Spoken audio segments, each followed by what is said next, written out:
Instructor Dan. Instructor Jim, back again. Tsun Talks, and we have a special guest. Hi, my name is Nelson Ribeiro. How you doing, man? Good? Good. Nelson. I've known Nelson a long time. He's one of the martial artists that I looked up to when I was a kid, and he's gonna let us in on some of the way he trains and the background of his style of Taekwondo, right? Taekwondo, yeah. Korean karate. Korean karate. So Nelson, when you were a kid, how young were you when you decided you want to learn martial arts? Well, I'm an 80s kid, so I grew up watching G.I. Joe, which was big on ninjas and stuff, so that really was like probably the catalyst for my martial arts interest. And of course, like Karate Kid came out when I was a kid. Okay. And when I was 13, I started asking for lessons for my birthday. And my parents, my dad always said it was too expensive, and my mom was always afraid I was going to break my face. But my parents, like, when they were like, look, when you turn 18, do whatever you want, So when I turned 18, I was a member of the YMCA. They had a boxing class, so I actually started by boxing. And then my original boxing instructor, he got an opportunity to start up his career back in Russia. So he left and the class was disbanded. He was a Russian coach? Yeah. Like heavy accent and everything? Yeah, pretty much like Rocky IV. Yeah, those guys can throw down. Right? Yeah, and so I saw the martial arts instructor in the locker room, and I started talking to him, and that's when I started training, because I found that class in the YMCA. So it was like you was like bullied or anything like that? Because I know most times people be like, oh, I was bullied in school. Actually, I was, yeah. And that was like part of the main reason why I wanted to study martial arts. I was a timid kid, only child. My parents didn't speak English, so I had a rough time in school. Like when I went to school, I didn't speak English because like we didn't speak it at home. So I was bullied in school. I was always the smallest kid in the class. So that was another main reason. You were into it, like it was in your heart. You were into it. Yeah, absolutely. So you never did any kind of research about like I wanted to do this type of martial art. It kind of just you found it and then. Well, I started doing martial arts and I was calling around, and at the time, like, there was a martial arts chain that had a lot of commercials on the radio, and I called them up, and they were like, if you train with us, we'll guarantee you a black belt in 2 years. What? And I remember asking, I was like, how can you get, I'm just talking on the phone, you don't even know what I look like, And they were like, oh, we're just like so assured in our methods and our systems that it's guaranteed, So that seemed a little skeptical to me, and then that's when I started looking around. And like I said, I found my instructor, who at the time told me something which I carry on when people ask me like, what's a good school? Is he always says, ask the teacher what their lineage is. Because you could walk into any school and somebody goes, oh, I'm a 10th degree dragon belt, and the question is like, well, where'd you get your belt from? Right? Like, how did he get that 10th degree dragon belt? Who's the 11th degree that promoted him to 10th degree? And it's like, and if they don't give you a good answer, or if you're not happy with that answer, that might not be a school for you.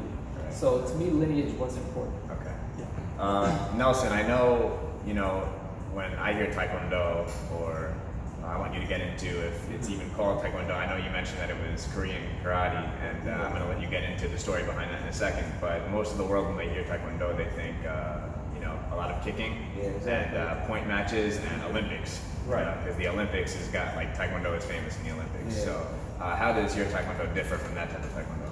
Well, okay, so that's the thing. It's like, I think people call what I do Taekwondo just for like the ease of use, because like people are used to hearing Taekwondo and they're familiar with Taekwondo. There's like a general knowledge of Taekwondo. But really what we do is very different than Taekwondo. Some of the katas might be similar, but they're still very different.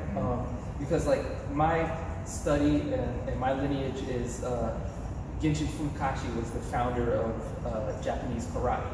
And Won Cook Lee was a Korean gentleman who at the time was in college in Japan. He started studying with Fukashi, and when he decided to move back to Korea, he took that karate with him. And he started the Chundakwan School, which was the largest and like one of the oldest of the schools in Korea. And his #1 pupil was a man named Tsun. And he came to the States in '59, and he started training here, and he was my grandmaster. So that's like my lineage. I was pretty amazed to find out that like I wasn't that many generations removed from Funakashi. So you did you have the honor of meeting him or training with him, or did he pass before you met your teacher? No.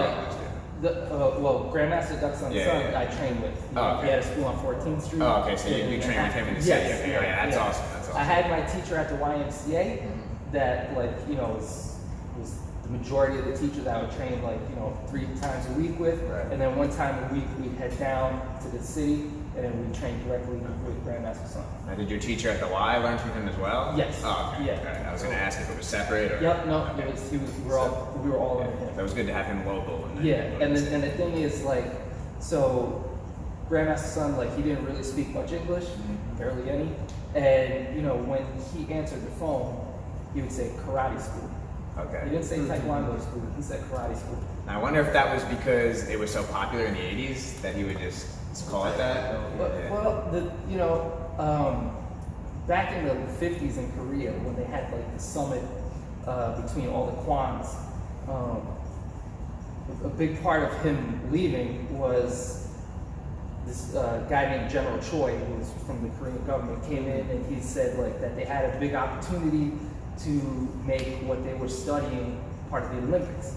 And it was at that summit that they actually coined the phrase Taekwondo. Okay. Taekwondo is not like some ancient word. It was like in the late 50s when they came up with Taekwondo. Yeah. And at that point, my grandmaster, he was now the head of the Chundakwan school because Cook Lee had retired, and he had said no, he didn't want to make it a sport. He wanted to keep it an art. Right. You know, it was like a, you know, it was a system of self-defense, and that's what he wanted it to be. He didn't want it to have points and all these things. So he actually left and he broke away, and he came to the States, and that's, you know, how he started his school here. So the art that you said is the lineage is, you call it Korean karate. Right. Is that still a popular base thing out right now, or? Well, Grandmaster Sun died a few years ago, and No successors, kind of? yeah, pretty much. I mean, like, and he would often say when the tree falls, the monkeys will scatter.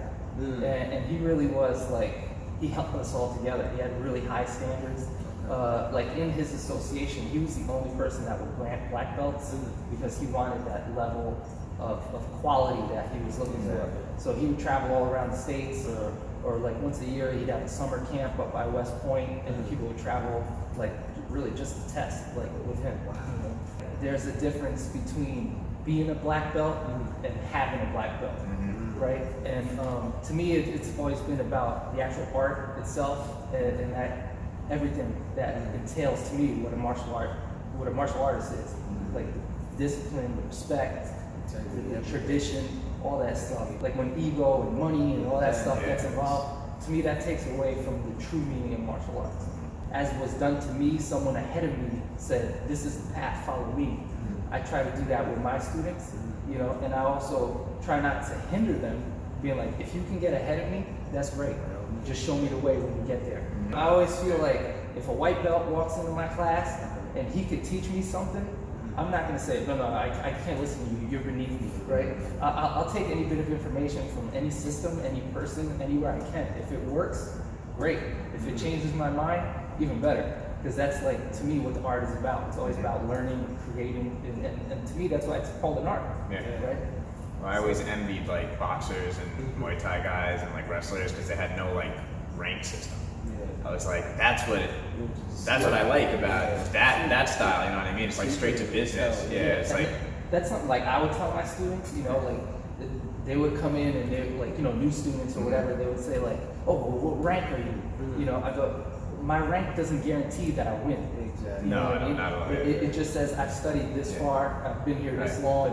That's all it's a measure of. It's not a measure of skill, right? I personally feel like if rank is for anything, it should be for like you kind of like school, like a school diploma, so you can pass on the knowledge, like a check that you know the answers to all the questions, and you know all the specifics about it before you can pass it on, because you don't want to pass it on the wrong way.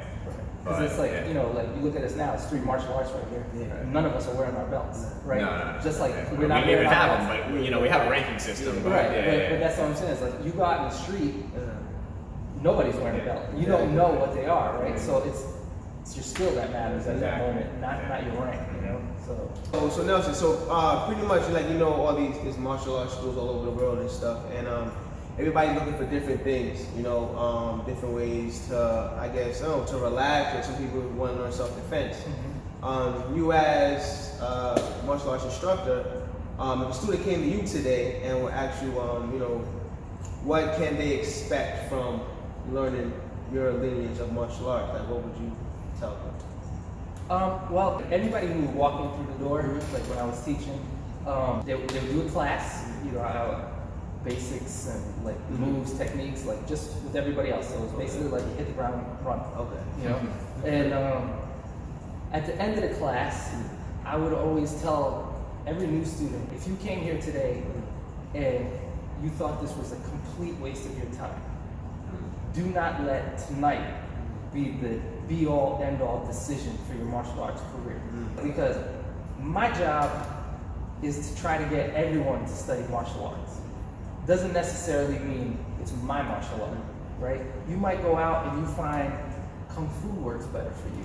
You know, you might find out that Judo works better for you, or Keto, or any of the other styles might be really what you're looking for. I was like, my job is to get people to learn martial arts, right? Because I feel, again, with true martial arts that teach respect and discipline, our world would be a much better place if everybody was studying martial arts, right? The right martial arts. The right martial arts, yeah. So, well, just real, like you said, not the hotline of the black belt in exactly. 2 weeks or 2 years or whatever. Yeah. So, and with me, my main concern is to teach people techniques that can protect themselves, like, you know, self-protection, not even like self-defense, like just protect yourself, right?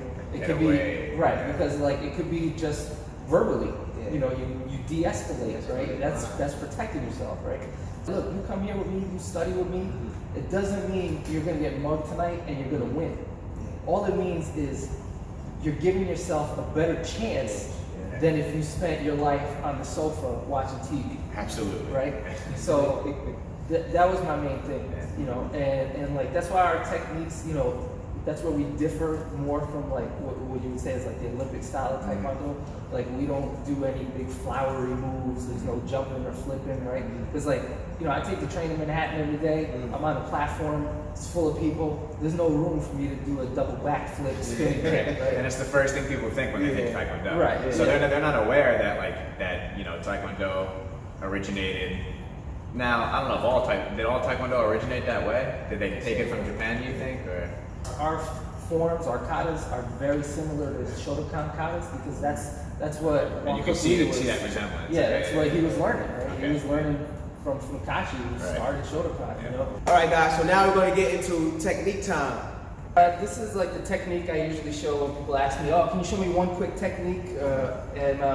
So it's a release from a choke or escape from a choke, forward choke. And now, like, I really want you to choke me as hard as you can. Like, do not be afraid. So you can really see I'm being choked right now. So really what I do is I just use one finger. Yeah, you can choke tighter. And then I just do this and let's go, right? So one finger, right where the clavicles meet, there's that U-shaped indent right here. You put your finger right in that move, and it's basically like you're saying, come here, but you're doing that down and into the chest. And the harder you press, the quicker they'll let go. You want to use just one finger, and his arms are longer, and I can get him in the eye. Yeah, that'd be bad. That would be good too, right? So if Jim's choking me, you know, there's all those things I can do. It step back and kick and all these big things, right? But it's like I don't want to draw attention to it, you know, like like I said, I might not have the space for it. True. You know, and I don't want to be like, you know, everybody's looking, and then it's like, oh, that guy's a karate instructor. He assaulted me, and blah blah. You know, and I might be in a world of trouble when I was just trying to protect myself. Make sure you get away safe. I was like, don't stand around for pictures and like post it on Instagram. I beat this guy up. You know, right? You know, it's all about, at the end of the day, it's all about getting home, getting back to your family, and getting safe and protecting yourself. Awesome. If people want to learn privately from Nelson, you could always try and contact him. And I know full time you draw comics, right? Yeah. So Nelson actually works for Marvel, like the Marvel. He draws the Marvel comic books. Yeah, so I'm an artist and a martial artist. Any way to contact you? Yeah. I mean, I'm on Instagram. Okay. It's just Nelson_Marvel. Okay. So yeah, you can check me out over there. Check him out. Okay. Awesome. All right. Alright, so Instructor Dan. Instructor Jim. This is Nelson. We are here. It's Tsun Talks episode 3. And you know, I'm a comic book artist, and it's all about completing the collection. So go back and watch episodes 1 and 2. 1 and 2. It's on YouTube. Lithium-Tiger, subscribe. And see you guys episode 4. Bow out.